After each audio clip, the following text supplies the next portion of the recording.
ജർമ്മനിയിലെ കടുത്ത തീവ്രദേശീയ മുസ്ലിം വിരുദ്ധ പാർട്ടിയാണ് AfD.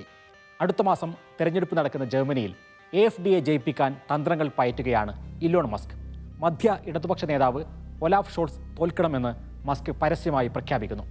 US തെരഞ്ഞെടുപ്പിൽ ട്രംപിനെ വിജയിപ്പിച്ച് സർക്കാരിൽ കയറിയ ഇലോൺ മസ്ക് ഇനി ലോകത്ത് പറ്റാവുന്ന ഇടങ്ങളിലെല്ലാം തീവ്ര വലതുപക്ഷ സർക്കാരുകളെ സ്ഥാപിക്കാൻ ഒരുങ്ങുകയാണ്. ദേശാന്തരത്തിലേക്ക് സ്വാഗതം.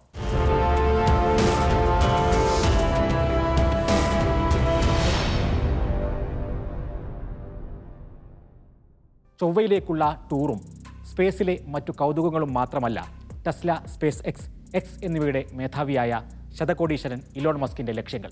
ഇങ്ങ് ഭൂമിയിലും നിരവധി താല്പര്യങ്ങളുണ്ട്.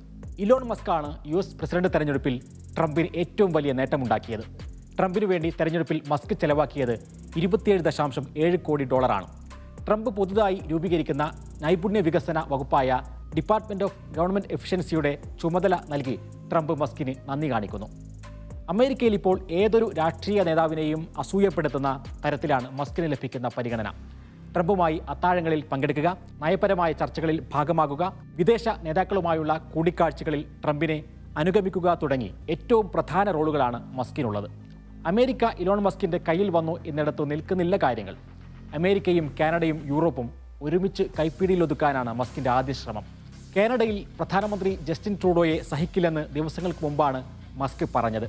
കാനഡയെ US-ന്റെ 51ാം സംസ്ഥാനമാക്കി മാറ്റണമെന്ന് പറഞ്ഞ് ട്രംപും പിന്താങ്ങി.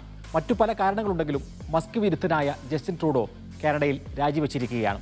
കാനഡയെ US-ൽ ലയിപ്പിക്കണമെന്ന ട്രംപിന്റെ നിർദ്ദേശം തള്ളിയ ജസ്റ്റിൻ ട്രൂഡോയെ താങ്കൾ ഇനി കാനഡയുടെ ഭരണാധികാരിയല്ലല്ലോ, അതിനാൽ ഇനി ഒന്നും മിണ്ടിയിട്ട് കാര്യമില്ല എന്ന് പറഞ്ഞാണ് മസ്ക് പരിഹസിക്കുന്നത്.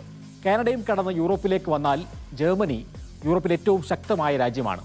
അവിടെ അടുത്ത മാസമാണ് പൊതു തെരഞ്ഞെടുപ്പ് നടക്കുന്നത്. മധ്യ ഇടതുപക്ഷ നേതാവ് ഒലാഫ് ഷോൾസ് വീണ്ടും ജനവിധി തേടുന്നു. അവിടെ മസ്ക് പരസ്യ പിന്തുണ നൽകുന്നത് ഇതുവരെ അധികാരത്തിലേറാത്ത AfD എന്ന പാർട്ടിക്കാണ്. ഓൾട്ടർനേറ്റീവ് ഫോർ ജർമ്മനി എന്ന AfD ജർമ്മൻ സർക്കാർ തീവ്രവാദ സംഘടനയായി മുദ്രകുത്തിയ പാർട്ടിയാണ്. നാസികളോട് അനുഭാവം പ്രകടിപ്പിക്കുന്ന കക്ഷി. മസ്കിൻ്റെ സ്വന്തം സോഷ്യൽ മീഡിയ പ്ലാറ്റ്ഫോമായ എക്സിൽ AfDയെ ജയിപ്പിക്കാനുള്ള പിന്തുണ നൽകുകയാണ് മസ്ക്. ഇക്കാര്യം തുറന്നു പറഞ്ഞ് ഒരു ജർമ്മൻ പത്രത്തിൽ മസ്ക് ലേഖനവും എഴുതി. നികുതി വിപണി നിയന്ത്രണങ്ങൾ നീക്കുമെന്ന AfDയുടെ വാഗ്ദാനത്തെയാണ് മസ്ക് വാഴ്ത്തുന്നത്. 2013 ജർമ്മനിയിൽ AfD രൂപീകരിക്കപ്പെടുന്നത്. തീവ്ര ദേശീയവാദവും കടുത്ത മുസ്ലിം വിരോധവുമാണ് AfDയുടെ മുഖമുദ്ര. സിറിയയിൽ നിന്നും അഫ്ഗാനിസ്ഥാനിൽ നിന്നും മറ്റുമുള്ള അഭയാർത്ഥി പ്രവാഹത്തിനു മുമ്പിൽ യൂറോപ്പ് സ്തംഭിച്ചു നിന്ന സമയത്ത് പരിഹാരം നിർദ്ദേശിച്ചത് അന്നത്തെ ജർമ്മൻ ചാൻസലർ ആംഗല മെർക്കലാണ്. 10 ലക്ഷത്തിലേറെ അഭയാർത്ഥികൾക്ക് ജർമ്മനിയുടെ വാതിലുകൾ മെർക്കൽ തുറന്നുകൊടുത്തു. അതേപോലെ എല്ലാ യൂറോപ്യൻ രാജ്യങ്ങളും അഭയാർത്ഥികളെ സ്വീകരിക്കാൻ സമ്മർദ്ദം ചെലുത്തുകയും ചെയ്തു. അഭയാർത്ഥികളുടെ അമ്മ എന്ന് ലോകം മെർക്കലിനെ വിളിച്ചു. ഈ സമയത്താണ് കടുത്ത കുടിയേറ്റ വിരുദ്ധതയും മുസ്ലിം വിരുദ്ധതയും ആളിക്കത്തിച്ച് AfD വളർന്നത്. 2017 പൊതു തെരഞ്ഞെടുപ്പിൽ 13.3% വോട്ടുകളും 94 സീറ്റുകളും നേടിയ AfD പാർലമെന്റിലെ ഏറ്റവും വലിയ മൂന്നാമത്തെ കക്ഷിയും മുഖ്യ പ്രതിപക്ഷ കക്ഷിയുമായി മാറി. കഴിഞ്ഞ തെരഞ്ഞെടുപ്പിൽ അഥവാ 2021 10.3% വോട്ടുകൾ മാത്രമാണ് AfD നേടിയത്. 83 സീറ്റുകളിലേക്കും ചുരുങ്ങി. വലതുപക്ഷ രാഷ്ട്രീയം തളർന്നപ്പോൾ മധ്യ ഇടതുപക്ഷ കക്ഷിയായ SPD-യാണ് 206 സീറ്റുകളുമായി ഏറ്റവും മുമ്പിലെത്തിയത്. പക്ഷേ ഇത്തവണത്തെ പ്രാദേശിക തെരഞ്ഞെടുപ്പുകളിൽ AfD പാർട്ടി വലിയ നേട്ടമുണ്ടാക്കി. തുരിഞ്ചിയയിൽ 1ാമതും സാക്സണിയിൽ 2ാമതുമെത്തി. ആ നേട്ടങ്ങളുടെ ആത്മവിശ്വാസത്തിലാണ് AfD ഇത്തവണ പൊതു തെരഞ്ഞെടുപ്പിനെ നേരിടുന്നതും ആദ്യമായി ചാൻസലർ സ്ഥാനാർത്ഥിയെ പ്രഖ്യാപിച്ചതും.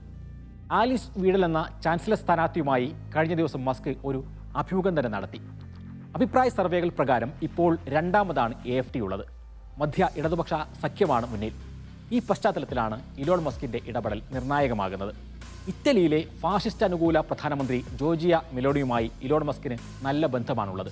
പാരീസിലെ നോട്ടർഡാം കത്തീഡ്രൽ ഔദ്യോഗികമായി വീണ്ടും തുറന്നതിന് ശേഷം ഫ്രഞ്ച് പ്രസിഡന്റ് ഇമ്മാനുവൽ മാക്രോൺ ഒരുക്കിയ അത്താഴത്തിൽ മസ്കും ട്രംപും മെലോണിയും ഒരുമിച്ച് ഭക്ഷണം കഴിച്ചു. ബ്രിട്ടനിലും മസ്ക് കളി തുടങ്ങിയിട്ടുണ്ട്. സിറിയൻ അഭയാർത്ഥിയായ സ്കൂൾ കുട്ടിയെക്കുറിച്ച് നിരന്തരം കള്ളം പ്രചരിപ്പിച്ചതിന് ബ്രിട്ടൻ തടവിലിട്ടിരിക്കുന്ന വലതു തീവ്രവാദിയായ ടോമി റോബിൻസനെ മോചിപ്പിക്കണം എന്ന് മസ്ക് നിരന്തരം ആവശ്യപ്പെടുകയാണ്. UK-യിലെ ലേബർ പാർട്ടിയുടെ നേതൃത്വത്തിലുള്ള സർക്കാരിനെ പിരിച്ചുവിട്ട് പൊതു തെരഞ്ഞെടുപ്പ് നടത്തണം എന്നും ട്രംപ് ചാൾസ് രാജാവിനോട് പറയുന്നു. പകരം മസ്ക് നിർദ്ദേശിക്കുന്നത് കുടിയേറ്റ വിരുദ്ധ വലതുപക്ഷ പാർട്ടിയായ റിഫോം UK പാർട്ടിയെയാണ്. നൈജൽ ഫരാഷ് സ്ഥാപിച്ച ഈ പാർട്ടിക്ക് മസ്ക് $10 കോടിയോളം സംഭാവന നൽകും എന്നാണ് പുതിയ വാർത്ത. ഫ്ലോറിഡയിലെ മാരലോഗയിലുള്ള ട്രംപിൻ്റെ റിസോർട്ടിൽ കഴിഞ്ഞ മാസം മസ്ക് ഫരാഷുമായി കൂടിക്കാഴ്ച നടത്തുകയും ചെയ്തു. ഏറെക്കുറെ നിഷ്പക്ഷവും ട്രംപടക്കമുള്ള വലതുപക്ഷ നേതാക്കൾക്ക് തടയിടുകയും ചെയ്തിരുന്ന സോഷ്യൽ മീഡിയ പ്ലാറ്റ്ഫോമായിരുന്നു ട്വിറ്റർ. എന്തിനാണ് ട്വിറ്ററിനെ $4400 കോടി എന്ന മോഹവിലക്ക് മസ്ക് വാങ്ങിയത് എന്ന സംശയം ചിലർക്കുണ്ടായിരുന്നു. ട്വിറ്ററിൻ്റെ പേരുമാറ്റി മസ്ക് എക്സ് ആക്കി. ലോകരാഷ്ട്രീയത്തിൽ സ്വാധീനം ചെലുത്തുന്ന വലിയ നവമാധ്യമങ്ങളിലൊന്നായി ഇപ്പോൾ എക്സ് മാറിയിരിക്കുകയാണ്. എക്സിൽ 21 കോടിയിലേറെ ഫോളോവേഴ്സാണ് മസ്കിനുള്ളത്. ഈ സ്വാധീനം തൻ്റെ രാഷ്ട്രീയ താൽപ്പര്യങ്ങൾ സ്ഥാപിക്കാൻ മസ്ക് ഉപയോഗപ്പെടുത്തുകയാണ്. സ്വന്തം ബിസിനസ് ലക്ഷ്യങ്ങൾക്ക് വേണ്ടി മാത്രമാണോ ഈ കളികൾ എന്നാണ് ഇനി അറിയാനുള്ളത്.